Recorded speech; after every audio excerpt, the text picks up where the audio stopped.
am here at LaBitConf, Buenos Aires, with my good friend Sergio Lerner. Sergio Lerner is a legend.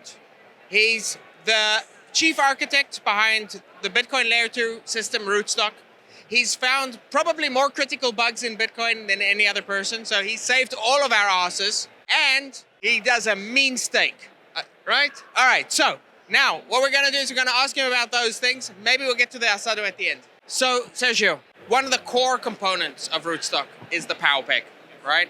The ability to securely and in a trust minimized way tie Bitcoin down on layer 1 and represent it and make it transferable to layer 2. What makes POWPeg superior to other forms of peg? What makes it better than Rep Bitcoin or other types of two-way peg? So the Rootstock peg uses a strategy of defense in depth. Defense in depth is a common strategy where you protect one layer with another layer. So if for any reason one layer fails, and this can be, because human errors, human make mistakes, and you have to protect yourself from your own mistakes, from new classes of bugs, new classes of vulnerabilities that you don't even know they exist.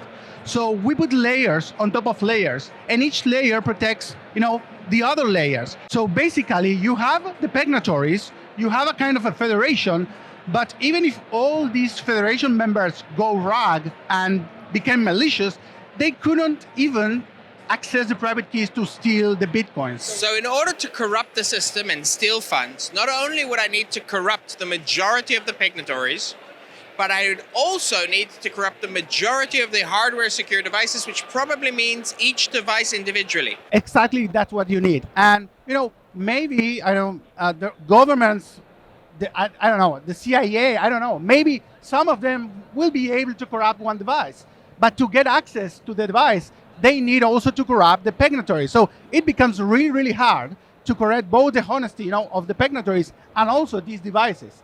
And we plan to add more layers. For example, we don't want to stick with a single hardware manufacturer. We've discussed why stealing from POWPeg very difficult. But recently we had a different kind of exploit, which people don't talk about as much, right? We had Pegout was halted. Right? Now, I always imagined Pegout could be halted because maybe the pegnatories go offline, but we actually saw a different way that this happened today. How should we think about this risk and mitigating it? Yeah. So first, some words about what actually happened. We have a number of integration tests that the core developers run before they make any change to the bridge. The bridge is the most delicate part of the Rootstock blockchain, for sure. Delicate in terms of complexity, not delicate because it's going to break, but really, it's really. Well, I mean, we've seen bridges are always among the most, if not the most vulnerable systems out there. It's kind of amazing that POWPeg has held up as well as it is, right? Well, I mean, that's the magnitude of the challenge. Yeah, 5 years, and it's been no hack at all. And almost 100 until this event, it was 100% uptime.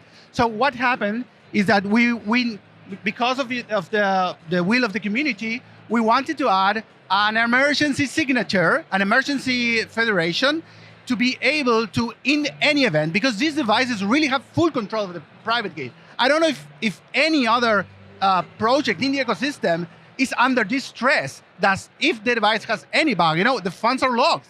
There's no one that you can call. So we wanted to make sure that in that particular event, we would be able to recover the funds 1 year later. I mean, after a lot of discussion with the community and how this process we've done, we wanted to make sure that we would be able to recover these funds.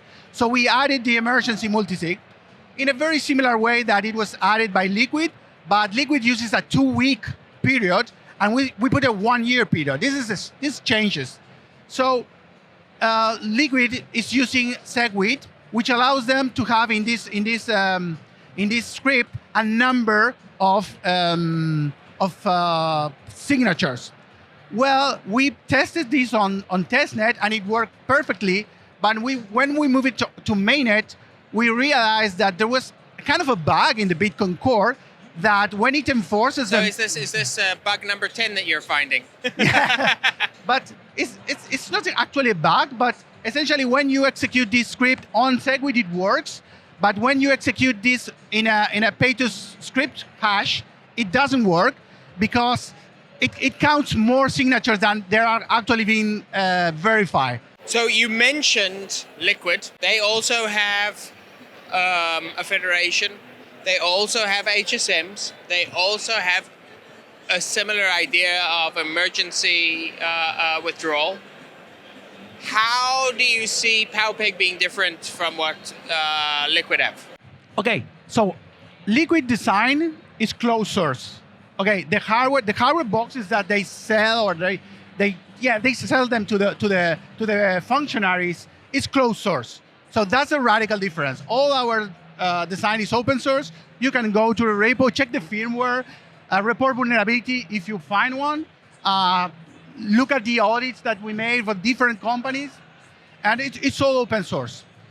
Also, as far as we know, because it is closed source, they are not using security elements because they are running a full Bitcoin node inside these boxes, and you cannot do that with a secure element. So all the security is based on more like being tamper-proof than being tamper-resistant.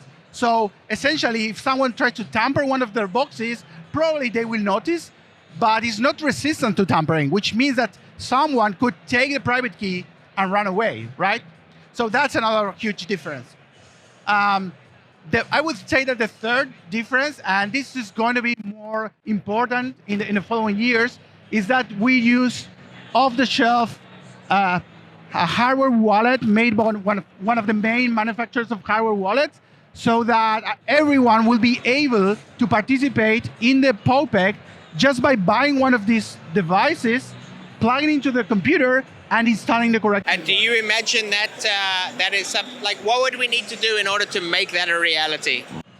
Well, I think that there is two researchers working in the Ivy Labs Research and Innovation team that they are working on moving all the script to SegWit and then to Taproot.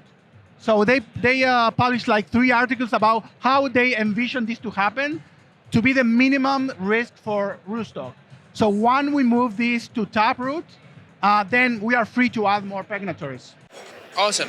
All right. This is Sergio. He and his team have built what is probably right now the most secure, not just peg, but bridge in the world. The reason I hesitate around most secure bridge is because I think there's one type of bridge which might be more secure, zero knowledge proofs. Totally. Essentially, the zero knowledge proof is what is called a consensus bridge. A consensus bridge is a bridge where you have 2 chains, and each one of them understand the consensus of the other, essentially running a light client inside consensus. Essentially, the problem is that the standard consensus bridge requires a lot of gas to verify the other blockchain blocks. That's where zero knowledge proofs of proof of computation integrity, which is basically the property that we want, can help to shrink these proofs and make it cheaper. Obviously, this needs a Bitcoin soft fork, and that's the tricky part. You know, there are a lot of people like John Like that is working on Rollups for Bitcoin, and I hope this gets developed and discussed in the Bitcoin community, and that would be really awesome to build really trusted bridge. But we tried to build a fully consensus bridge with Ethereum in the past, and we found it also very difficult because other chains changed their consensus algorithms too fast. They're not permaware. Yeah, so basically, why would you build a permanent, fully decentralized bridge that you basically have to throw away or upgrade, which means there's someone having a private key if the consensus changes. So in terms of consensus, we have, in the case of Rootstock, we are very, very aware of not changing any part of the block header, anything that can essentially prevent any other automated system from working for Rootstock. Essentially, the HSM has a Rootstock-like client, so we cannot change anything. So we've become essentially kind of as conservative as Bitcoin to be compatible with the POW HSMs. If we break compatibility with the POW HSMs, it's game over, right? So so I'm super excited about zero knowledge proof or computation and integrity proof applied to Bitcoin. Fantastic. Thank you very much, Sergio. Looking forward to what you guys do next.